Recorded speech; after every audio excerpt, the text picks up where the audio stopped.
Well, thank you so much for tuning in to the Lone Wolf Tarot. I'm the Lone Wolf. This is a collective read, so whatever flies and whatever fits, let it.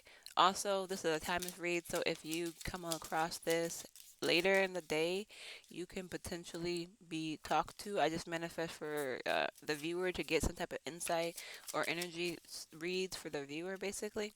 So we have the High Priestess and the um, oh, I said it right. And the Four of Cups. So with the High Priest and the Four of Cups, and then the Ace of Cups, but it's on the fence, is maybe potentially giving like you're starting to try to trust yourself, or you're trying to like maybe you're being called to go inward, trust yourself, check on some things. I feel like um, you're being called to either focus on your emotions, how you feel towards something, and reevaluate why you feel that way towards something. You could be like maybe ignoring your emotions in some type of way, but your intuition and these gut feelings are there for a reason. So they're trying to like make you pause in a way, make you see something. I feel like you may be very sensitive to like to the energies and stuff, but you're not focusing on it. You're not listening to it, or I don't think you're listening to it. I think you're like ignoring your emotions because we have the Ace of Cups on the fence. It's like maybe sometimes you could, but when it's not aligned with like maybe your love life, maybe your dreams and goals when it comes to your love life, maybe you're a hopeless romantic, and when it's not aligned in that type of way, you ignore it. We got the Four of Cups, so like you could ignore it in that type of way. Need more information, please. I feel like okay, so then we have the Tower, right? I feel like because you're ignoring your emotions, the inevitable is gonna happen, type of thing. Like you need to either really listen because you're not avoiding chaos when you do that. So like you could be ignoring the red flags of some potential lovers or some potential opportunities, and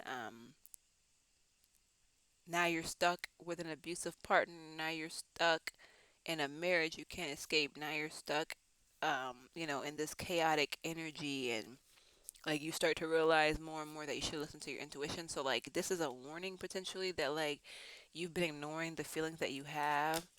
It could easily be like, hey, divine, I have this feeling in my gut. I pray that you remove it from me. I pray that I place this in your hands, and I ask that you protect us from whatever this feeling is.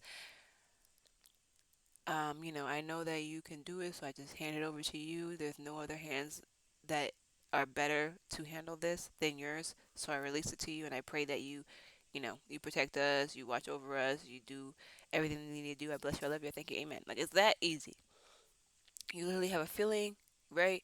Instead of ignoring that feeling, instead of trying to like remove yourself from that feeling, instead of you know you just pray. You can just pray over it. Like even if that's all you gotta do, you don't have to like now, if it's giving like physical action, like, hey, you need to go get up and lock the door. And then you're like, oh, I'm so lazy. I don't want to do that. And then something happens that you should lock the door. And now you can't change it. You can't go back in time because we're not time travelers. Like, so it's giving like there could be something that is warning you or trying to tell you, and you're like ignoring it. You're repressing yourself. You're saying this is not real or something like that sort. But it's like you're very in tune. You're very aware. You really need to trust yourself. Even if, like, this is what I learned. Even if you're wrong, I follow it now. Like, even if I'm dead ass wrong, I'm going to listen to my intuition.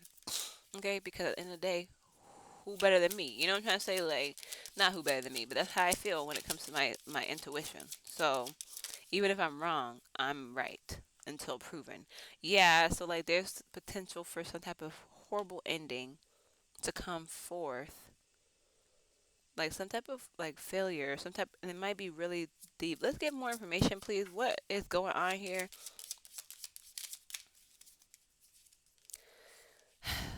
So the Sun card came out surprisingly. So it's like if you listen to your intuition, definitely given like you could be successful, you could be having fun, you could be positive, everything could be going happy go lucky. Cause like it's giving two sides, right? So this landed over here with the intuition, this landed over here with like you basically contemplating the feelings that you're getting. This landed over here where the repressed emotions are, where there's like gonna be basically things you can't change, painful endings and all that stuff.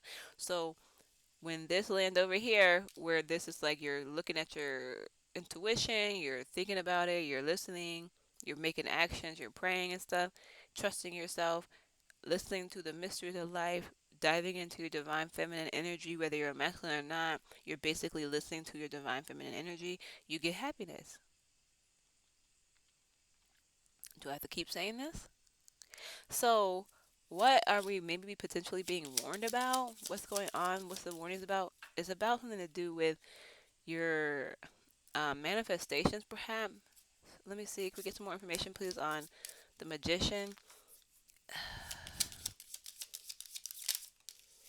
Okay, so maybe you're not being. I don't get this a little bit. So we have, excuse me, we have the potential. We have the magician with the six of pentacles in reverse.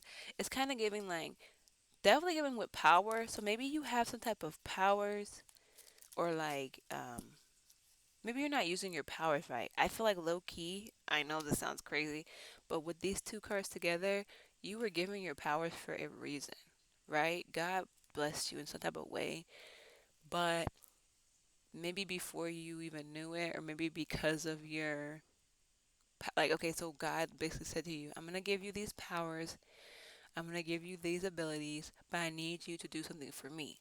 You know, you haven't done nothing for God yet. And I feel like God is basically either telling you right now, like, hey, there's a reason why you're blessed. There's a reason why you're highly favored, and you're being selfish with your powers. You're not manifesting for just yourself here. You need to manifest and focus on like what you're either that right, like it's either that vibe or you're supposed to be selfish. Now see how we just flipped that. It could be potentially like you're supposed to be selfish. You're supposed to be selfish with your manifestation. You're supposed to be selfish with your power. You're supposed to be selfish with your energy.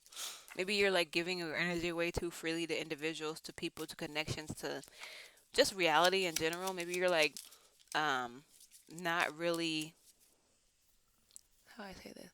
You're just letting your energy and your will run willy nilly. Excuse me. Can we get more information, please?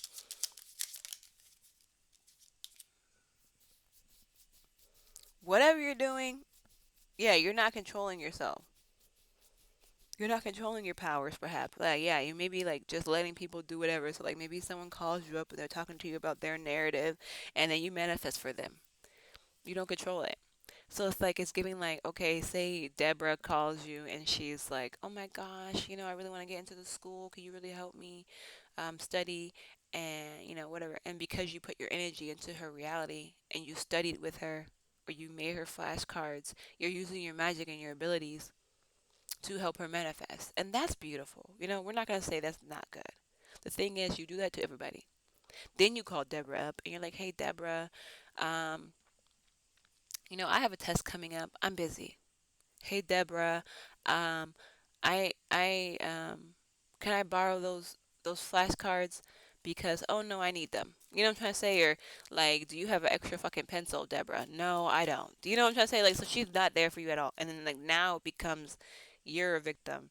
Now it becomes you don't wanna like you don't let go of people's red flags. You don't let go of people that you don't need to be investing energy into, which is causing you to basically not have your energy. And this is causing the potential tower moment, whether they take away your powers, whether you are betrayed by these individuals where she can't even give you a pencil, whether you're, yeah, just like whatever it is. And you could be happy, but see, the happiness has to be being selfish. Like you have to be basically focusing on yourself, basically listening to yourself. So, like, if yourself is saying, hey, don't call Deborah today, and you like, oh man, don't answer the phone from Deborah, and you're like, oh man, but she's my best friend. I've known her since we were 6 years old. I don't know what to do. Should I let her call me and answer the phone, even though I know she's probably just gonna ask for fucking advice? Or should I listen to myself and say, hey, I'm a little tired today. I just want to sleep. I don't want to talk to you, Deborah. You just woke me up from my nap. You know what I'm trying to say? Like, what are you gonna do? You feel me? Like, and then are you gonna be basically saying, "Oh my gosh, she woke me up from a nap and all she does is complain and cry," when it's like you answered the fucking phone? You know what I'm trying to say? Like, that's the energy we're in here. That's low key what it's giving. It could be that you owe the divine. I don't think so, cause now like that I'm diving into it with the Hangman coming out as well. Child, you a mess. The Hangman reverse. Girl, boy, please. Yeah, the Fool coming out too. Mm. So it's giving like, okay, you could be a fool, bro. Point blank, period. That's all we need. We don't need no description. We don't know no information. No, but it's also giving like, I feel like you will eventually come to terms with the fact that you have to listen to this new beginning that the divine is trying to put you on. So it's giving like divine wants you to do a cleanse, a sweep of every energy, like start over. You know what I'm trying to say? Of every energy, basically, potentially. Um, that's what I'm getting, right? You're in the transition of doing so. What's gonna happen if we do a sweep? Damn. So there's a purpose to end these connections. There's a purpose to, um, there's a purpose with a, there's a purpose for this transformation. The transformation is basically going to bring in more opportunities. So when you, example, we have the Seven of Cups, the Knight, the Death. I'm so sorry, the Death, and the Temperance. When you have a handful of marbles and your mom comes up to you and she's like, "Hey, honey, I have a surprise for you, but you have to release all those marbles." And you're like, "Well, what's better than these fucking marbles?" You know what I'm trying to say? Like, so you're holding on to these marbles. The marbles are cracked. The marbles are cutting your fingers up because they're glass and they're broken. The marbles are small. The marbles are ugly. The marbles are warped. All these things about the marbles. But you're a child, a little bit foolish, a little bit naive. You don't know exactly the potential of what your mom could have. For some reason, you don't want to trust your mom and release the marbles. I don't know what's going on with you. You feel me? Maybe you're satisfied with where you're at. Maybe you don't want to grow anymore. I don't know why anyone would want that mindset, but maybe that's true. Maybe that's who you are. It's giving like you have to release everything, clean sweep, so that you can get these new opportunities that are for you, these choices, this abundance of choices, this abundance of opportunity, this abundance of like so many things for you. And that's the purpose of cutting off people. That's the purpose of listening to your intuition. That's the purpose of letting these, like, let's be real. If you decide to stop answering the phone for Miss Deborah, right? Let's just say this, we're still on this lady named Deborah. If you decide to stop answering the phone for Deborah, right? Would she keep calling you if she realizes she can't get anything out of you? Is she genuinely calling because she's worried about you? You feel me? Like, let's say you answer the phone, you only say, "Hey, I'm only talking about myself right now because I have a lot going on, and that's my capacity." And you tell her ahead of time in the phone calls, will she call you tomorrow? You feel me? Will she genuinely say, "Oh, well, I just want to hear about you"? Then just be like, "Hey, Miss Deborah, I'm so sad and I need someone to talk to and I can't handle anyone else's problems. I have to talk about myself for the next week." Okay, now of course no one says that, but like let's insinuate to this person, I can't handle your load. I just want to talk about myself. Can I get some things off my shoulders? And I can't talk to you about nothing. First of all, that's a boundary. Are they going to overstep this boundary and start talking about themselves, even though you asked them not to talk about themselves right now because you cannot handle it emotionally? Second of all, will they call you anymore? If not, Miss Deborah can go too. You know what I'm trying to say? Like there's a need for you to, yeah, focus on. All right, is there anything else? I hope I'm making my point. There's two cards. No, I'm gonna look at this. Okay, two cards coming out. Right, let's flip them over. Boop. So it's like, mm, I feel like yeah, you could be. Oh, okay. So you could basically get with the Ace of Wands coming out, right? With this card by itself, it's giving like you could potentially be feeling upset when you do this. Like you could be feeling like you're. I feel like you're like whenever you rejected people, it's kind of brutal. It's also giving like you're depressed. You could feel sad and maybe like you don't want to be misunderstood by these people. I understand that, right? But that's giving like you're possessive over these connections, which is where the Four of Cups, the Four of Pentacles in reverse comes out. It's like you're basically saying that you need these connections, that you can't move on from this situation. And I know that sounds so crazy, but like on a spiritual aspect, if it's not good for you, if it's not benefiting you in the spiritual way, everything is spiritual at the end of the day. So even if you have this emotion for these people, even if you have this longevity of being in each other's life physically, even if you have their kids, you know what I'm trying to say? At the end of the day, is it good for you spiritually? You know, if it's not good for you spiritually, you need to release it. You need to reject it. You need to be brutal with your boundaries. You need to be able to cut people off because at the end of the day, they're gonna hurt you. They're gonna hurt you in a way that you really can't understand or fathom if you're still living on a vibration of physical. All right, I'm gonna move on. Last thing, anything else that we need to talk on? Cause I'm dropping some nuggets in this one today. Okay, wow.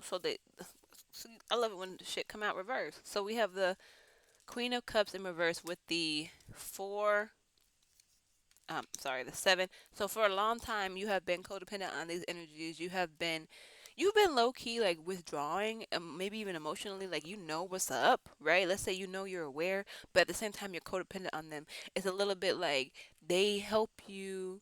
They're like your security blanket, like your emotional support friends. You know what I'm trying to say? Like they're there for you, and you kind of envision them there for you for the rest of their life. You kind of like envision them there for the long term.